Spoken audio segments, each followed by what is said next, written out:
आज के टाइम पर जब पूरे हिंदुस्तान में मुस्लिम्स को लेके अत्याचार की बात करी जाती है और रिलीजियस इनटॉलरेंस के ऊपर कई सवाल उठाए जाते हैं, तो आपको जरूर एक बार पाकिस्तानी हिंदुओं के बारे में भी जानना चाहिए।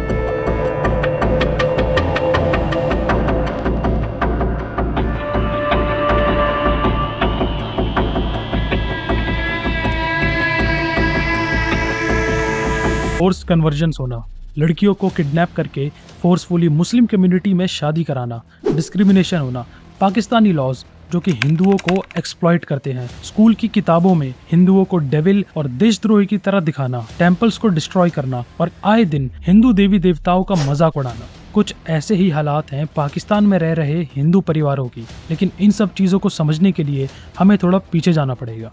14 अगस्त 1947 पाकिस्तान को फाइनली इंडिया और ब्रिटिश दोनों से आज़ादी मिलती है, और उसी को एड्रेस करते हुए 11 अगस्त को मोहम्मद अली जिन्ना अपनी स्पीच में मेंशन करते हैं कि हर पाकिस्तानी मंदिर जा सकता है, मस्जिद जा सकता है या फिर कहीं और। आप किसी भी रिलीजन या कास्ट से बिलोंग करते हो, पाकिस्तानी सरकार का इस चीज से कोई भी लेना देना नहीं है। आप सब आजाद हैं अपने मंदिरों में जाने के लिए, आप सब आजाद हैं अपनी मस्जिदों में जाने के लिए और किसी भी और इबादतगाह में जाने के लिए। इस ममलिकत पाकिस्तान में आपका ताल्लुक किसी भी मजहब, जात या अकीदे से हो, ममलिकत का इससे और इस स्पीच के लगभग एक साल बाद ही उनकी डेथ हो जाती है। इंटरेस्टिंग बात यह है कि पाकिस्तानी सरकारों ने मोहम्मद अली जिन्ना की इस ऑडियो स्पीच को डिलीट कर दिया ताकि ये सेक्युलर विजन लोगों तक पहुंच ही ना सके। और अगर ऐसा होता तो पाकिस्तान की पॉलिटिक्स में सरकारों को बहुत परेशानी होती, और यहीं से शुरुआत होती है पाकिस्तान के सेक्युलर विजन की बर्बादी की। 1947 से 1977 तक पाकिस्तान की पॉलिटिक्स में कई उतार चढ़ाव आए, लेकिन पाकिस्तान की पॉलिटिक्स में अगर सबसे ज्यादा नुकसान किसी ने किया तो वो था जनरल जिया उल हक, जिसे पाकिस्तान के इस्लामाइजेशन का सबसे बड़ा रिस्पॉन्सिबल पर्सन माना जाता है। जिया उल हक एक रेडिकल इस्लामिक मिलिट्री डिक्टेटर थे जिन्होंने 1977 से 1988 तक पाकिस्तान की कमान संभाली, और उनका केवल एक ही मकसद था कि पाकिस्तान को इस्लामिक स्टेट बनाना। अपने रूल के दौरान जिया उल हक ने कॉन्स्टिट्यूशन के कई लिबरल रूल्स को डिलीट कर दिया और कई इस्लामिक लॉ को इंट्रोड्यूस किया। उन्होंने न सिर्फ शरिया लॉज इंट्रोड्यूस करे, बल्कि सजा के तौर पर लोगों के हाथ काटना और पब्लिकली पत्थरबाजी करना भी अप्रूव कर दिया, और शरिया कोड को भी इंट्रोड्यूस किया। There are these serious punishments like stoning a man to death, chopping off a hand, or the lashes. 1988 में जिया उल हक की तो मौत हो गई, लेकिन पाकिस्तान का इस्लामाइजेशन नहीं रुका, और पाकिस्तान का फेडरल शरीयत कोड आज भी एग्जिस्ट करते हैं। और कोर्ट की वेबसाइट पर ये मेंशन है कि कॉन्स्टिट्यूशन के आर्टिकल 227 के अकॉर्डिंग सभी लॉज को इस्लाम का पालन करना पड़ेगा, जो कि कुरान और प्रॉफिट के सुन्ना में मेंशन है। और इसीलिए पाकिस्तान और सेक्युलर शब्द को एक साथ इस्तेमाल नहीं किया जा सकता। 1947 पार्टीशन के बाद से आज तक पाकिस्तान में हिंदू की पॉपुलेशन ने एक सीवियर डिक्लाइन देखा है।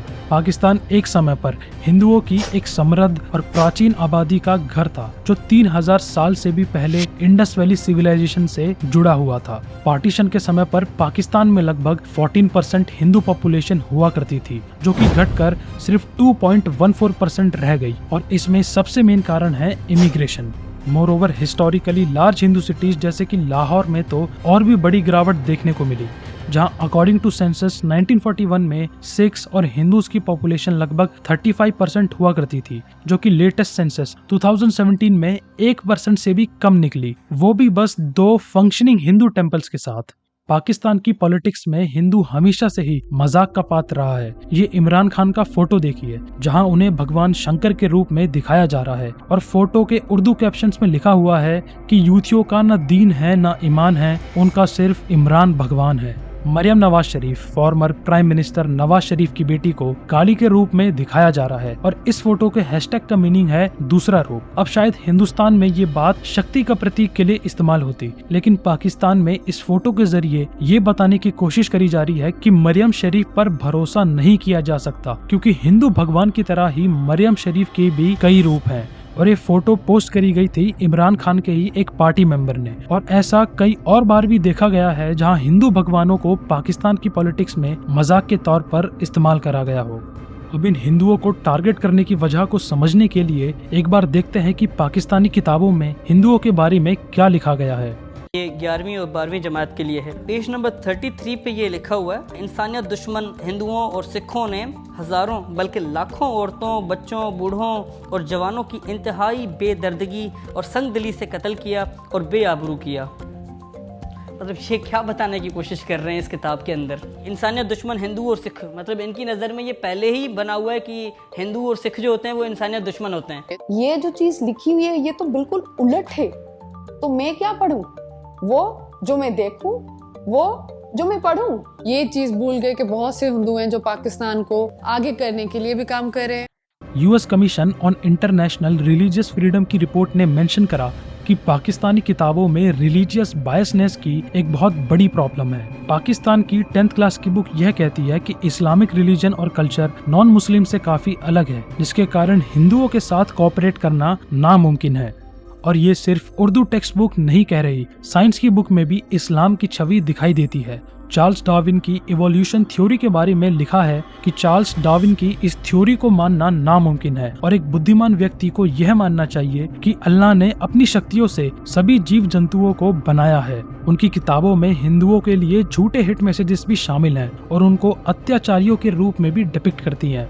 इंसानियत दुश्मन हिंदू और सिख, मतलब इनकी नज़र में ये पहले ही बना हुआ है कि हिंदू और सिख जो होते हैं वो इंसानियत दुश्मन होते हैं, और अगर कहीं राइट्स होते हैं, कहीं फसादात होते हैं तो वो इक्वल होते हैं। यहाँ पर सिर्फ एक साइड की पिक्चर प्रेजेंट की गई है। रिसेंटली हमारी फाइनेंस मिनिस्टर निर्मला सीताराम ने पाकिस्तान को लेके ये दावा करा है। Pakistan declared itself an Islamic country, but however said minorities will be protected. Every minority has been dwindling in its number, or if I may use the word which is harsher, decimated in Pakistan. और पाकिस्तान के हिंदुओं की reality भी कुछ ऐसी ही है, क्योंकि इसके अकॉर्डिंग हर महीने 50 हिंदू परिवार पाकिस्तान से इंडिया आते हैं और ऐसा करने के लिए उनके पास कई कारण हैं, जिसमें सबसे मेजर फैक्टर है हिंदू लड़कियों को किडनैप करके उनका फोर्स कन्वर्जन करा के उनकी मुस्लिम परिवारों में शादी कराना। और ऐसे केसेस में पाकिस्तान की सरकार हिंदुओं को दबाने का काम करती है, ना कि उन्हें बचाने का। सबसे हाईएस्ट एस्टिमेट्स ने फोर्स कन्वर्जन्स के नंबर 1000 पर ईयर बताए, जिसमें ज्यादातर हिंदू लड़कियां शामिल हैं। हम कुछ नहीं कर सकते और रोते हैं बस, और क्या करते हैं। माँ रोती है, मैं रोता हूँ, रोने को बहुत याद। सिंध में हिंदू औरतों को मोहब्बत और शादी के नाम पर जबरदस्ती या दबाव में लाकर मुसलमान करने के वाकयात अक्सर रिपोर्ट होते रहते हैं। पाकिस्तान में फोर्स कन्वर्जन्स हिंदुओं की इकलौती परेशानी नहीं है, कई लोग मजबूर होकर भी खुद इस्लाम में कन्वर्ट हो रहे हैं, सिंस पाकिस्तान में सरवाइव करने के लिए उनके पास कोई दूसरा ऑप्शन नहीं बचा है और वो कहते हैं कि इस्लाम अपनाने से उनका सोशल स्टेटस बढ़ जाएगा। और ऐसी चीजें पाकिस्तान में अब बहुत कॉमन हो रही हैं, जहां गरीब हिंदू परिवार इस्लाम अपना रहे हैं। उदाहरण के लिए बात करते हैं मोहम्मद असलम शेख उर्फ सावन भील की, जिन्होंने एक सेरेमनी में पार्ट लिया जहां एक साथ 100 लोगों ने इस्लाम को अपनाया। और हिंदुओं को इस्लाम में कन्वर्ट करने के लिए कई सारे इंसेंटिव्स भी दिए जाते हैं, जैसे कि 2009 से 2011 के बीच मदरसा बेतुल इस्लाम ने 428 गरीब हिंदुओं को इस्लाम में कन्वर्ट करा, जहां इस्लाम में कन्वर्ट होने की वजह से उन सभी कन्वर्टेड हिंदूज के कर्ज को चुकाया गया। बाबा दीन मोहम्मद शेख मिशन के चलते भी कई कन्वर्जन्स कराए जाते हैं और अनुमानन आज तक 1 लाख से भी ज्यादा कन्वर्जन्स कराए जा चुके हैं और ये नंबर बढ़ता ही जा रहा है। वहाँ पर हिंदुओं को यह बोला जाता है कि पाकिस्तान एक हिंदू देश नहीं है और उन्हें पाकिस्तान में रहना है तो उन्हें अपने धर्म को छोड़कर इस्लाम को अपनाना ही होगा या फिर पाकिस्तान को हमेशा के लिए छोड़ना होगा। एक्सट्रीमिस्ट और टेररिस्ट ग्रुप्स खुलेआम पाकिस्तान में इस्लामिक रूल और वायलेंट जिहाद के साथ साथ नॉन मुस्लिम्स के तरफ हेट को प्रमोट करते हैं और इन्हीं ग्रुप्स के दबाव में आके पंजाब प्रोविंशियल गवर्नमेंट ने यूनिवर्सिटी लेवल पर और नेशनल असेंबली ऑफ पाकिस्तान ने 1st से 12th क्लास तक सभी फेडरल इंस्टीट्यूशंस में कुरानिक स्टडीज को कंपलसरी कर दिया है। पाकिस्तान में प्राचीन हिंदू टेम्पल्स दिन पर दिन गायब हो रहे हैं और इन टेम्पल्स और हिंदू रिलीजियस जगहों पर कई तरह के अटैक होना बहुत कॉमन है और पाकिस्तानी गवर्नमेंट इन सभी चीजों के लिए कोई स्टैंड नहीं लेती। इनफैक्ट पाकिस्तानी पुलिस के हालात कुछ ऐसे हैं कि 2016 में एक 80 साल के बुजुर्ग आदमी चैरिटी में मिली हुई बिरयानी खा रहे थे और यह देखते हुए एक पुलिस कांस्टेबल उन्हें मारने लग गया क्योंकि वो रमजान के दौरान खाना खा रहे थे। 80-year-old Hindu man was brutally attacked in Pakistan's remote village in the Sindh region. In fact, he was attacked by a police constable and his brother for allegedly eating during the fasting hours during the Ramzan period. Hindustan में हो रही कई चीजें पाकिस्तान में हिंदुओं के लिए एक बड़ी परेशानी खड़ी कर देती है, जैसे कि बाबरी मस्जिद डिमोलिशन के टाइम सिंध में कई हिंदू घर और शॉप्स को अटैक करा गया। क्वेटा में भी कई हिंदू घर और लगभग 30 मंदिरों पर अटैक करा गया। पाकिस्तान के ब्लास्फेमी लॉज और बड़ी परेशानी खड़ी करते हैं, जिसका मतलब है कि अगर आप इस्लाम की इंसल्ट करोगे तो आपको सिर्फ जेल ही नहीं सजाए मौत भी मिल सकती है। नहीं है जिस पर उसकी माफी से माफी मिल जाएगी। इसकी माफी सिर्फ गर्दन मार देना है और फांसी कर दे देना है। इनफैक्ट पाकिस्तानी गवर्नमेंट ने इन लॉज को इस साल और स्ट्रिक्ट कर दिया है, जिन्हें माइनॉरिटीज के खिलाफ यूज करा जाता है। और according to US state department अकेले 2019 में 84 लोगों को ब्लास्फेमी लॉज के चलते जेल हुई, जिनमें से 29 लोगों को डेथ की सजा मिली। अब ये सब चीजें जो भी हैं जैसी भी हैं, ये सब केवल गरीब हिंदुओं की कहानी है, क्योंकि पाकिस्तानी अमीर हिंदू इन सब चीजों से एकदम दूर है। Perception of Pakistan and India is kind of strange. I don't know what you guys get to see on television. I don't know what you guys get to see on the internet or the media. Pakistan is a pretty liberal country to live in. ये है दीपक परवानी, एक मशहूर Pakistani fashion designer. In fact दीपक एक बहुत अमीर पाकिस्तानी हिंदू है जो एक बहुत पावरफुल और अमीर पाकिस्तानी परिवार से आते हैं, जो कराची और पाकिस्तान के हैदराबाद में है। उनको पाकिस्तान का कल्चरल एम्बेसडर भी बनाया गया चाइना और मलेशिया की। ऐसे ही एक और प्रोमिनेंट हिंदू हैं करनी सिंह, जिन्होंने 2015 में एक इंडियन लड़की के साथ जयपुर में शादी करी, वो भी पूरे धूमधाम और राजपूताना परंपराओं के साथ। लेकिन करनी सिंह का परिवार एक ऐसा परिवार है जिसने पाकिस्तान की पॉलिटिक्स पर एक गहरा प्रभाव छोड़ा है। और ये सब जो पॉजिटिव और अच्छी कहानियां आप देखते हो, ये अमीर हिंदुओं की है जो कि अपर कास्ट हिंदू भी है, पर अपनी रिलीजियस आइडेंटिटी दिखाना किसी गरीब हिंदू के लिए एक अच्छा ऑप्शन नहीं है। उनके पास बस दो ही ऑप्शन बचते हैं, या तो इस्लाम में कन्वर्ट कर लेना ताकि वो पाकिस्तान की समाज की सीढ़ियां चढ़ पाए, या फिर पाकिस्तान को हमेशा के लिए छोड़ देना। इंटरनेशनल ऑर्गेनाइजेशन एमनेस्टी इंटरनेशनल ने पाकिस्तान को क्रिटिसाइज किया कि कैसे वो अहमदियाज, हिंदूज, सिख्स और क्रिश्चियंस को ट्रीट करता है। और ये सब जो चीजें देखी हमने, इससे पता चलता है कि कैसे डिस्क्रिमिनेशन मौजूद है पाकिस्तान के समाज में। अब भले ही पाकिस्तानी सरकारें और पॉलिटिशियंस ये कहें कि पाकिस्तान को डिफेम करने की इंटरनेशनल कॉन्स्पिरेसी है, पर यह पाकिस्तान की समाज की सच्चाई है। और इसी सच्चाई को आप लोगों के साथ भी शेयर करें और चैनल को सब्सक्राइब करें। Share the truth and like this video. जय हिंद।